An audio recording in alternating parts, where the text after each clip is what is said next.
அப்படிலாம் கிடையாது. நம்மளால் முடிஞ்சதை 4 பேர் நல்லா செய்யணும் அப்படின்னு ஒரு சின்ன விஷயம் மட்டும்தான். இன்றைக்கி வந்து சார் என்ன பற்றி இன்னும் சொன்னாங்க 5th branch ஓப்பன் பண்ணுறோம் அப்படின்னு. என்ன சொல்ல வரேன்னா, நீங்கள் அவர் 5th branch ஓப்பன் பண்ணுறாங்கன்னா அவருடைய உழைப்பு, அவருடைய தன்னம்பிக்கை எல்லாத்தையும் தாண்டி உட்காந்து உள்ளார மட்டும்தான் சார்.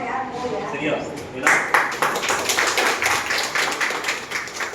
இப்போ நான் வந்து ஹாஸ்பிட்டல் ஆரம்பிக்கும் போது எனக்கு 3 ஸ்டாஃபில் ஆரம்பித்தேன்.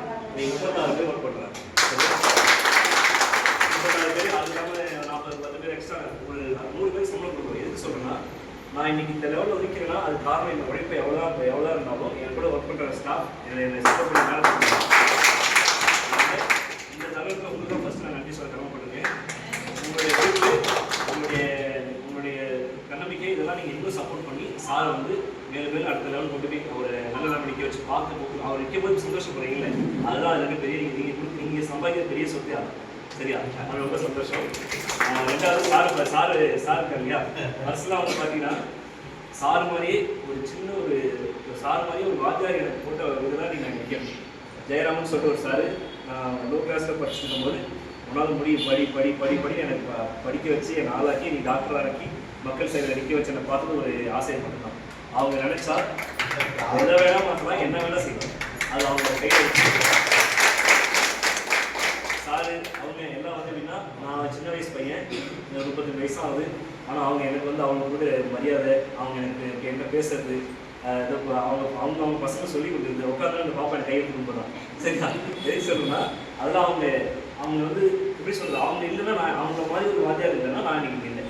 அதே மாதிரி தான் சாருக்கு அப்படிதான். அவங்க இல்லைன்னா அதே மாதிரி அவங்களோட பணி இன்னைக்கு வந்துருக்கேன்னா சார்லாம் பெரிய பங்கு. அவங்களோட பணி வந்து ஒரு ஆசிரியர் கிடைக்க யாரும் கொடுத்தே வச்சிருக்கணும். அவங்களோட பணி வந்து எப்படி சொல்றது, செய்யணும்னு அவசியமே கிடையாது. அவங்க கவர்மெண்ட் சேலரி வாங்கிட்டு போயிட்டே இருக்காங்க. ஆனால் அவங்கள மாதிரி வாத்தியார் சமுதாயத்தில் எவ்வளோ பேர் உருவாக்கிட்டு இருக்காங்க. என்னெல்லாம் கேட்டிங்கன்னா அவங்க தான் ஃபர்ஸ்ட் கடவுள் எல்லாருமே. அது ரொம்ப சந்தோஷம். அந்த சமயத்தில் பிரதர் இருக்காரு இல்லையா, பிரதர் வந்து சாதாரண ஒரு ஃப்ரெண்டாக நாங்கள் ரொம்ப பழக ஆரம்பித்தோம். நாங்களாம் வந்து என்னதான் மக்கள் சேவையில் வந்து ஒரு நைட் விடிங்க, அதாவது ஒரு நடந்தது சொன்னேன். ஒரு பையன் வந்து 1 வாரம் முடிச்சுட்டான், 32 வயசு கூட இருக்காது, ஒன்றுமே இந்த பஸ்ஸே இல்லை. நான் சாப்பிட்டுருந்தேன், அப்போ தான் சாப்பாடு கை வச்சு 11:45 சாப்பாடு சாப்பிடும்போது 11:45 கை வச்சேன். கேமரா பார்த்தா ஒரு பையன் வேறு பயங்கர சொல்லி அப்படியே இந்த சாப்பாடை வச்சு போய் 20 நிமிஷம் போராடி என்ன பண்ணி எந்த எப்படியாவது பண்ணி அவனை காப்பாற்றோம். சரியா? பக்கம் எங்களுடைய சேவை செஞ்சாலும் பிரதர் வந்து சாதாரண விஷயம் கிடையாது. ஒரு பஸ்ஸில் படிக்க கிடையாது இல்லையா, அது நான் அன்றைக்கி ஒரு ஃபங்க்ஷனில் சொன்னேன். அது வந்து அந்த பசங்களுக்கு மட்டும் கிடையாது, ஒரு தலைமுறையே மாற்றுறாரு. அந்த தலைமுறைக்கான வழியை அவர் போட்டு கொடுத்தாரு. அது அவ்வளோ பெரிய சேவை செஞ்சுருக்காரு. நான் வந்து எங்கள் அப்பா வந்து சாலை விவசாயி, அரசியல் இருந்தாங்க, அது வேறு. நீங்கள் நான் மருத்துவராகி என்னோட தலைமுறை ஃபுல்லாக மாற்றினா அது காரணம் படிக்கலாம். அதே மாதிரி ஒரு ஊர்லேயும் ஒரு தலைமுறையில் 1000 பேர் தலைமுறையை மாற்றிட்டு இருக்காரு. சாதாரணமாக உட்காந்துருக்காரு. சரிங்களா? அதை ரொம்ப நன்றி கடமைப்பட்டிருக்கேன்.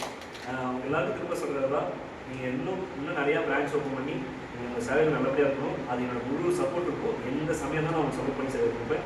எல்லாருக்கும் எனக்கு சந்தோஷம்.